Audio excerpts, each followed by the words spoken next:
Hello. I thought I'd try making a season review of the FPL 23-24 season. Got a few thoughts to share. I finished 285k, which is all right. I think I'm not quite sure how to think about it. I think I'm happy enough with it. Top 3%, I think is pretty good. I beat my rank from last year, which was like top 500k. This is my last two seasons. Of the last two, I've been more engaged in FPL, so heading upwards. I mean, in game week 20, I was just inside the top, just got to the top 500k, and I had all my chips left. So I was thinking top 100k probably should be easy, but I never quite managed it. I just kind of got stuck at that 500k. I don't know whether the standard of manager is better nowadays. Maybe the bad start kind of meant that I could never quite break in. And also the chip strategy didn't help. Free hit 29, free hit instead of free hit 34. That was a big swing. So maybe I did well just to keep up with that. But yeah, I didn't do great. Whenever I used to play as a casual, the way I'd measure my rank would be to just split the total managers into 20. Like the Premiership, and if you're in the top 5%, that's like Man City. If you're in the top 10%, that's like Arsenal. So top 5% this season is like top 500k, so that's pretty good. And top 10% is like Arsenal. And top 2 million would be Champions League. Top 3.5 million Europa. So that's the way I used to measure it. I used to be like quite happy with that. But the last two seasons, if you were to go on Twitter, you can quickly feel bad about yourself because like it seems like everybody's got like at least top 100k ranks, and there's loads of top 10k ranks and top 1k ranks, and anybody I find who's got a rank similar to mine, they're usually talking about it like it's their worst rank they've ever got and stuff. And I know, so you've got to be careful with Twitter because it's like the algorithm is going to distort the truth a bit, because all the best ranks are going to get liked the most, and then you're going to see them more, and people with worse ranks maybe won't tweet them as much, or they'll get hidden by the algorithm. So I think I'm probably happy enough with the rank, but it does still perplex me how there are some managers who can just consistently get top 100k ranks season after season, or top 10k ranks season after season, because I don't know what I'm doing wrong or how they're managing to do that. So I want to talk about that in this video, like how do they do that? What's the difference? How do you get to become a top 10k manager season after season? Because I think I do all the basics okay. Like all the basics, I never miss a deadline. Always remember to change my captains and my bench. Always remember my transfers and everything. And I've got my strategy kind of right. I know about XG, and I know about how to do the basic maths and to figure out the length that you need your transfers, and plan for the future a bit. And I listen to a lot of podcasts, and every time I listen to other people's ideas of picks of players, my thoughts are always about in the same ballpark, same kind of players.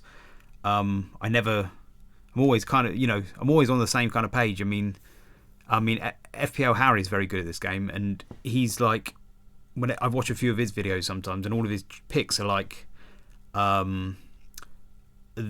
they're just sensible picks. They're like the same thing that I'm thinking as well. So it's like, what's the difference? And one of the things I can think of, because when I go back through my last season, I can't really see that many mistakes. I mean, in hindsight, you can sometimes pick things out, but when you get down to the principle, when you don't focus on the outcome, just think about the decision making. Would I do the same decisions again? I probably would. There's not much that I actually would change. So it's hard to pinpoint where these things are happening. One of my theories is that there's like every season there's a handful, maybe 20 or 30 50-50 decisions, 50-50 calls, and I'm guessing maybe the more experienced managers have some sort of instinct where they're able to tip more of these 50-50s in their favour than not. Something like that. I mean, I'm tempted to say maybe it's luck. And I think luck is a part of it. And especially when you've got 10 million managers, You roll a dice 10 million times, you're going to get double sixes. You're going to have some sequences where there's double sixes season after season. You're going to get lucky like that, but I don't think luck is quite the answer. It does seem like there are some managers who really do have a skill for being good at this game. And so what is that knack? Because I look at some of the places where I lost points this season, and it's things like game week 36 when I captained Palmer over Haaland. Then Haaland got 4 goals. Palmer just got the 1. That was a 13-point swing. And I don't really regret that. I wasn't chasing. My decision making was the same as it's always been, which is that Palmer, he was at the top of my model. His form had been better. He'd just got 4 goals in a previous game, and then a hat-trick before that, and then a couple of braces. And it wasn't a purple patch either. He'd been doing it since the whole season, getting like double-digit hauls every other game almost, or every third game. So Palmer was good, whereas Haaland was just getting the odd return here and there. He'd slowed down a little bit. And it wasn't an EO thing, because Palmer's EO was similar to Haaland's as well in the end. So it was just, it was a little bit less. But so yeah, it's just one of those things. I think is there a skill there? Should I have known that? Is there an instinct that other managers had that I've missed there? Don't know. And there's a lot of the ones. There was a Darwin Garnacho benching dilemma I had once, and that was a 16-point swing. Darwin got none. Garnacho got 16 points on the bench. Is it luck, or is there a knack there? Is there a skill? You look at some managers like Az from Black Box and Adam from Above Average. They had quite bad ranks this year. By their comparison, by their standards, they said they were bad ranks, 400 to 600k ish. But I don't think of those two as bad managers at all. Like the way they think through their thoughts are exactly similar to mine. They sound like they know a lot about the game. So could be luck. Could be some luck in there. Could be some luck, but I think don't know. Could be some skill. So the 50-50s, how do you swing more of them in your favour? So I kind of think that maybe there's an instinct that gets built up, and maybe with experience you build up that instinct. I think maybe watching more football as well. I don't watch that much football. I'm much more on the data side, and I think that's something that I might be able to watch a bit more. I don't know. I've always tended to think that not watching the football is an advantage, because it can kind of distort your view. Where the data is a bit more pure, it kind of cuts through that, and you get rid of that human bias a little bit. So I've always thought that was an advantage. Maybe it's not. The instinct though, yeah. My instincts have changed this season, and I'll talk about that in a minute. Slowly building a certain instinct for the game, but it could be luck. I mean, another thing I did think as well is so FPL Review. I wonder how many people who get good ranks are using FPL Review, or using some sort of model like Fantasy Football Hub or something like that. Obviously, I don't want to be a hypocrite. I'm using my own model as well, but my own model is just my own maths, whereas maybe some of these models are actually a bit more superior. Well, they probably are, definitely are. So maybe I should get into review a bit more, try and kind of look into this, because the whole analytics side of FPL is something I'm not totally on board with. I am kind of team analytics in a sense, but I don't half of this stuff. I don't really understand what half of this means, and there's probably a lot to learn in this kind of side of things, so I could get into it more. Above Average just gave their season review, and it was really good. It was talking about analytics and stuff, and maybe as being open to learning more about that stuff. So, and the analytics side did well this season, I believe. So, yeah, maybe there's some more to learn there. Not sure. So I don't know whether I don't know how many people use it or how many are just good at FPL. One of the reasons why I don't like using FPL Review though and other models though is because I don't understand it. So if I just put my data in, it says pick this player, and it doesn't tell me why. I don't like that. One sec, sorry. Yeah, I don't like not knowing why. Like, one of the reasons I like my own model is because I know exactly the maths that's gone into it. So if my model said this player's good, I can figure out why, and I can say, oh, it's because of they're playing this defense or because of this XG or whatever. Whereas I don't know the maths that's gone into somebody else's model. And this is a little bit of a story of my life. I've always been like this, where I don't like conforming to or doing what somebody else tells me to do, or conforming to what everybody else is doing if I don't understand why. I need to know why. And my whole life has been like that, so I never do what everyone else does unless I get it, unless I understand why, and it's like my own decision. So, and this, looking at this as well, this radar, I don't fully understand it, but my sense is that might be my problem. Like, I think this differential thing is so. I think this little column here, elite core, I'm guessing is how template you are, a measure of how similar you are to the elite 1000 or something like that. Whereas the differential EV is how differential you are, or maybe how well your differential picks do. I don't know, but that's what I'm guessing. And it was the same last season. I had this outcome variability, I believe, is a measure of how untemplate, how differential you are. And it was very, very high. I remember thinking I should probably draw that back in a bit. And maybe I did a little bit, but it's still pretty differential. And so that could be the problem, because I imagine if I had gone very template, all these other measures would be much higher. The massive data rank, because I'd be much more in line with what FPL Review recommends, and so it would all be a bit higher. But I don't know whether I can change that, like, because it's weird to think that, because I don't feel differential. I feel like my picks are usually pretty template. I mean, this is the team I ended up with, loads of template picks in here. I had Trossard in there, he was a bit differential, and then I went Elise on the last day, he wasn't that differential. 5% own, maybe he was, but so I don't feel that differential, but maybe I am. Maybe I'm too contrarian, possibly, but I can't see me changing that. That's just my style, I think. I hate it if everybody goes template and everybody picks the exact same pick. It's just, I can't do it. I have to pick at least one or two that's different to everybody else. So there is that. Maybe that's a weakness. I'll think about it, but I probably wouldn't change even if it is. And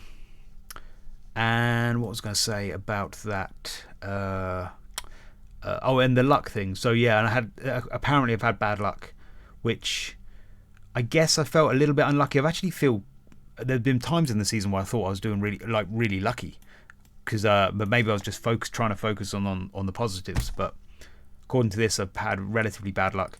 50% is average luck, so 26.2. I'm in like the middle of the bad luck gang, I suppose. And it was the same last season. My luck was quite low, according to this. Not sure how much to take that to the bank. I guess it's luck compared to what FPL Review considers to be what I should have got. But that's just FPL Review's opinion. Now, it's probably a pretty good opinion, backed up objectively.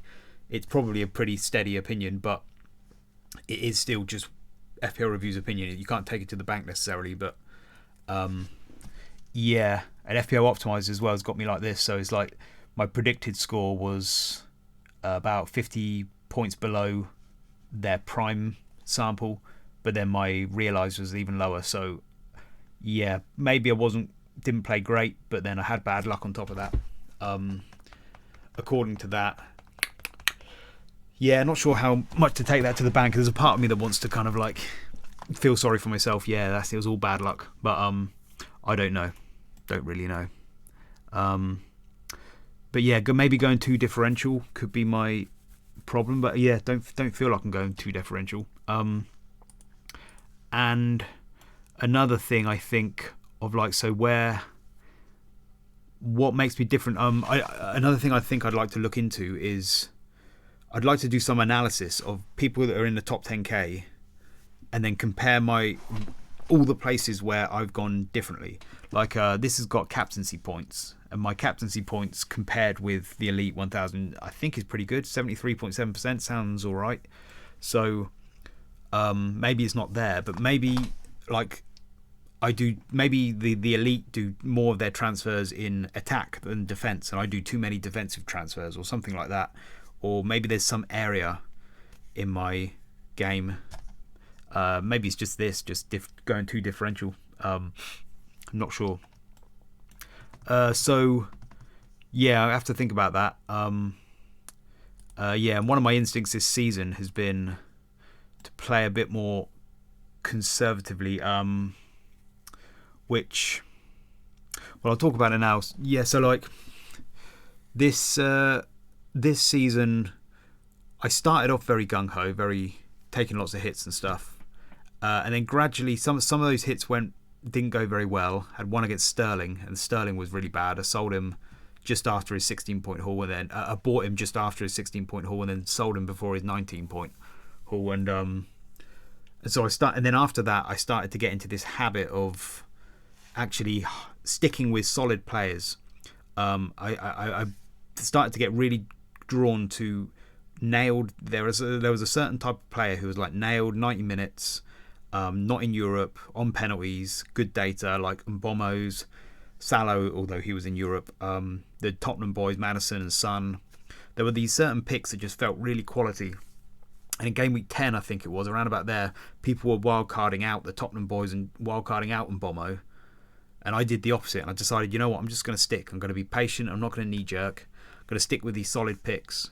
And they all came through. And I think I started to get that feel of like, actually, you know what, just being patient, solid, not knee-jerking so much. And so, I started to develop a bit more of a conservative way of playing it throughout the season.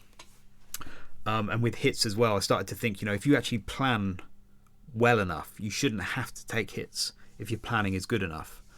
I started to get that idea into my head. But I'm also cautious that this is all very vague. Like if you have one player who takes loads of hits and has a really good season, that player may very well conclude that hits are a really good idea. And you might have another player who takes loads of hits and has a really bad season, and they'll conclude that hits are a bad idea. And what's the actual objective truth to that question?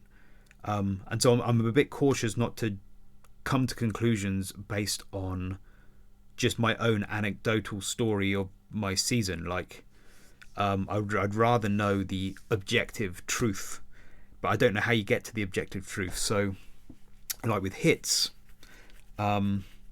part of it probably depends on how good you are at hitting, like using the hits. If you just take all these real knee-jerk one game week punts with your hits, you're probably going to get more of them wrong than right, and then that will backfire. But if you are clever with your hits and you take more long-term strategy and you're a bit more thoughtful with it, maybe your hits, you have a better success rate, and then hits might not seem so bad.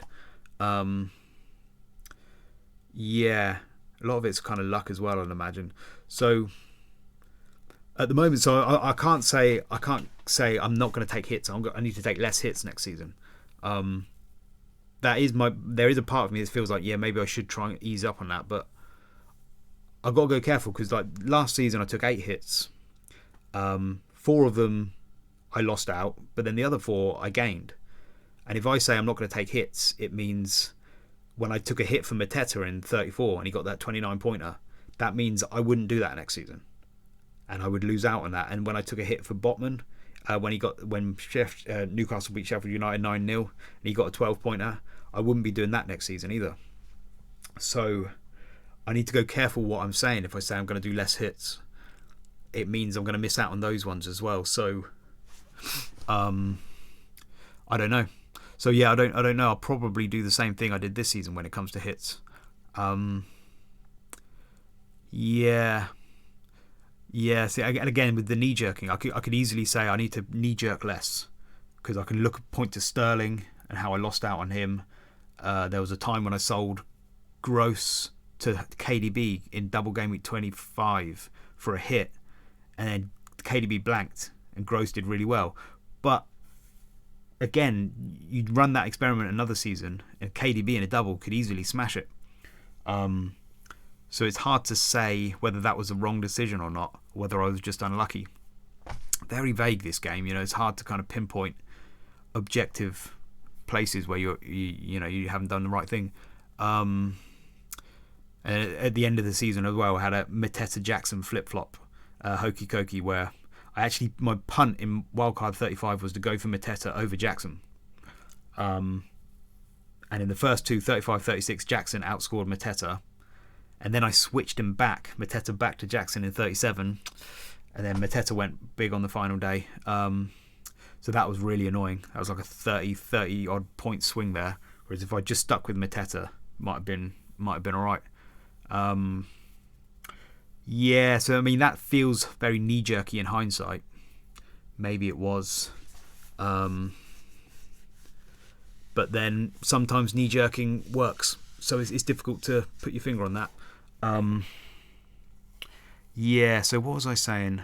One second, let me just gather my thoughts. 1 second. Okay, I think that's the end of my vague thoughts. I want to get into like some of the things that I learned this season that I'm pretty sure are things that I've learned that I feel a bit more confident in. Yeah, because the vague things are a bit vaguer. So let's start with the curse of the most transferred in.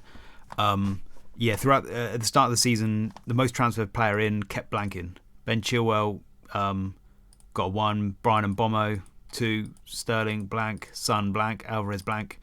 Trippier did alright, but there was lots of players that were blanking. Most transferred player in was blanking a lot. People talking about it being a curse. I did a video on this, or I didn't think it was, and this season basically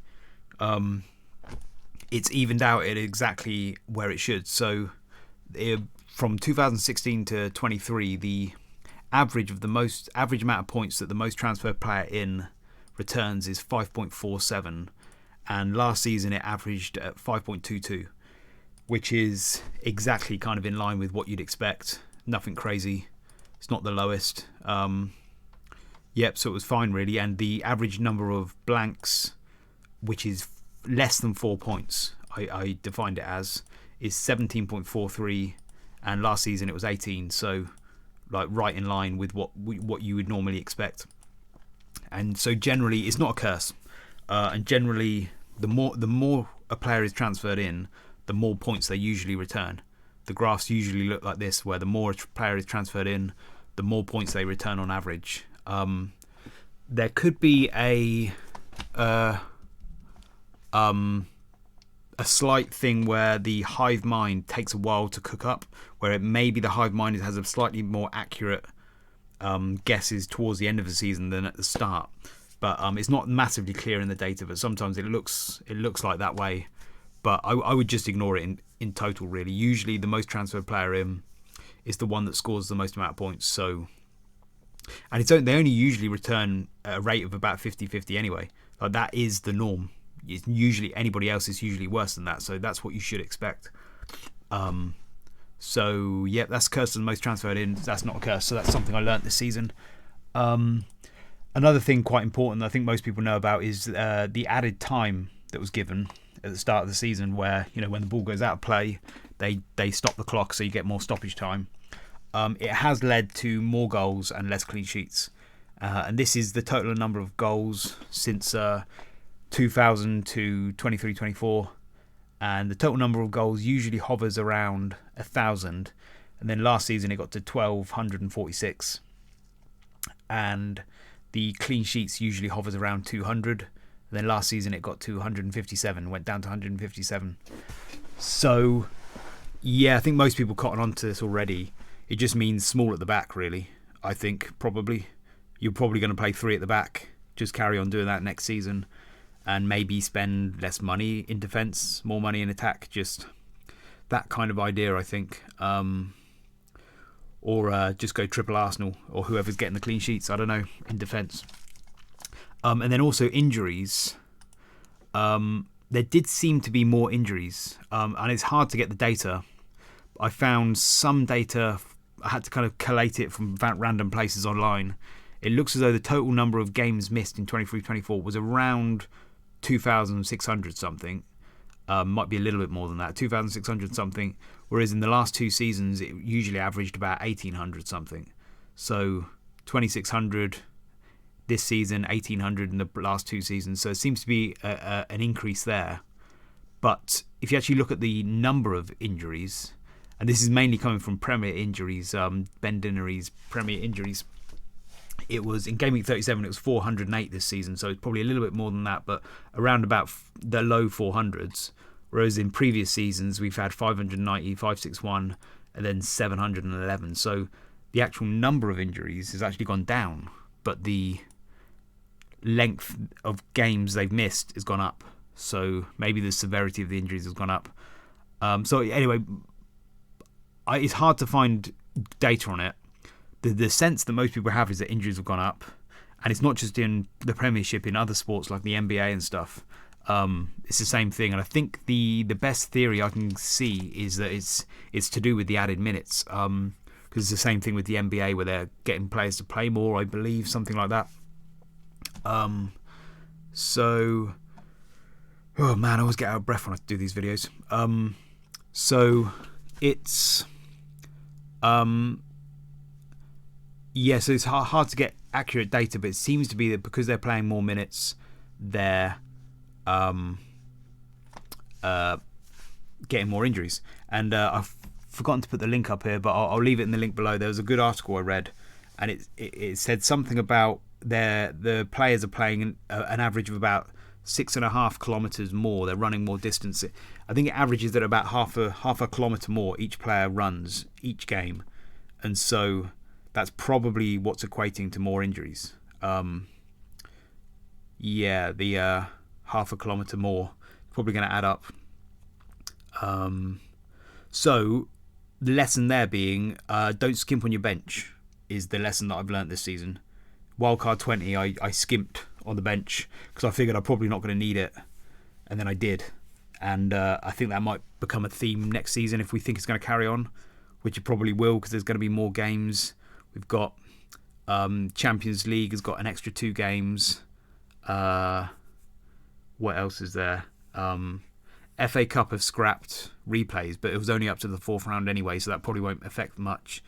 You got the Euros, which is going to be extra games in the summer, and the Carling Cup the EFL Cup are still having 2 legs in their semi-finals. And in the Champions League, there's an extra playoff round as well, potentially, for people that finish 8th to 24th. So, yeah, it could be more games for people in Europe. So, yeah, don't skimp on your bench. That's another lesson. What else? Oh, another thing that's been good is the 6-game week form data. This has been really good for me. I might try and share it next season if I can. I don't know, but if you can find a 6-game week form data with XG and XGC, I found this to be really helpful. It just had weird predictability that not many people were picking up on. So at the start of the season, there was this one point around about game week 10 when people were coming off Pickford and moving to Areola, and at that time, this data was signalling that Everton's defence had actually improved quite a lot. Everton's defence was good at the time, and West Ham's defence was awful. And so I remember thinking people shouldn't be coming off Pickford. They should stick with Pickford, and they should not go to Areola. That's a terrible idea. And that turned out to be right. That was like... So this was quite predictive, and I was like, oh, that's quite good. And then a little later on in the season, it had Bournemouth were really high. I was really surprised to see Bournemouth really high on the data, particularly XGC. It was like... They had very good defence. And I remember thinking I might have a punt on a Bournemouth defender. I never did in the end. I chickened out and went for Porro. But around about that time, David Monday from Fantasy Football Scout, he had his Senesi punt. And that came through as well. So this 6-game week form picked that up as well, that Bournemouth were doing well at that point. And it's picked up like Man United as well. Man United and Brighton have had periods where they've been really bad. It picks things up like that. And I find that quite often... the majority of people still have ideas of, like, they still think of Bournemouth as whipping boys or something, like the teams to target, whereas this data quite often contradicts that, the 6-game week form, when you think. So I found that useful. So if you can get a hold of data like this, that's really good. Yep, so that's good. Free hit 29 versus 34. So the thing about that I want to say is that I still don't think so.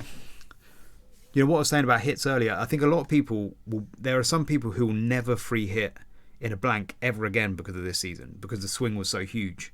Whereas I still think I would, because I think it was just the outcome was massive. Whereas the actual decision making, I still don't think was wrong. And it might be. I'm open to it being wrong, but I still don't think it was.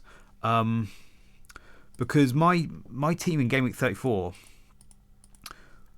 because the reason why I think it's better to, sometimes usually better to free hit in a blank is because it's all about the surrounding game weeks. The week when you free hit is quite often your team is the same as the non-free hitters anyway. And so in Game Week 34, structurally speaking, I could have got to the same team that the free hitters were getting to, kind of pretty much. I still had Mateta, although I had to take a hit for him. I had Eze. I had Tarkowski on the bench, and my transfer in was Neto. I could have brought Pickford in. That was structurally I could have got to Pickford. And I just bet on the Bournemouth defence instead, but it could have been Everton easily. Captain Salah. Most people, if I was on a free hit, I would have captain Salah. Would have had Darwin probably still. And I had my two Arsenal, but obviously it was White and Havertz that came through instead of Saliba and Saka. But in another season, there's no guarantee that it's always going to be... Your differentials are always going to come free on a free hit week. It could easily be the nailed on picks that come through. So so structurally speaking, I don't really think there's any difference there.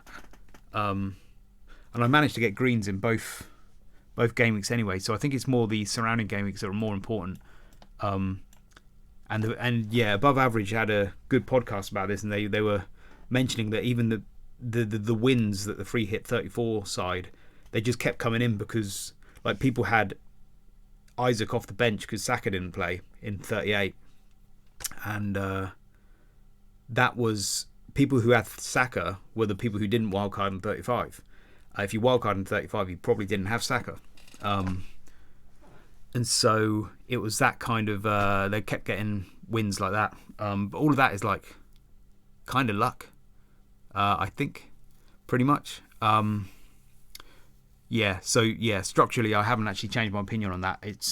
It would depend, but it may not matter anyway in next season because we might not have as many doubles and blanks. I don't even know if they'll have free hits and bench boosts, probably, but we'll see. Spreading bets in defence, again, probably based on this game week. I think I've been playing FPL Challenge too much and kind of getting into my head the block defence thing. And actually, in the main game, you're probably better off, especially if you're kind of 50-50 between two defences, you're probably better off spreading your bets. So I probably should have played Neto and Tarkowski or Pickford and Zabani, something like that. That was maybe a rookie error that I possibly should have remembered. Another thing, don't be too swayed by the double game weeks. So last season I was big on the double game weeks and I really loved getting 15 doublers and as many doublers as I could. But this season I've kind of realised that it's not really about that. There was one period where Palmer had 3 games and Ross Barkley had 6 games. And yet my model was predicting Palmer to outscore Ross Barkley over that period, even though he had half as many games, because Palmer was returning at a rate more than twice Ross Barkley. And so it's not always just about games and about doublers and stuff. And most of the time when you bring a doubler in, you are bringing them in for not just the double, but not just the double, but for 4 game weeks. You're bringing them in for a few game weeks before, so it's the equation is more 4 game weeks versus 5, rather than 2 versus 1. And when it's like that, the points kind of gets diluted a bit more. So it's you would need a player who's it's a bit more diluted. So I'm not so big on the doubles this season. I probably won't be next season if we get doubles. They can be a bit trappy, I think.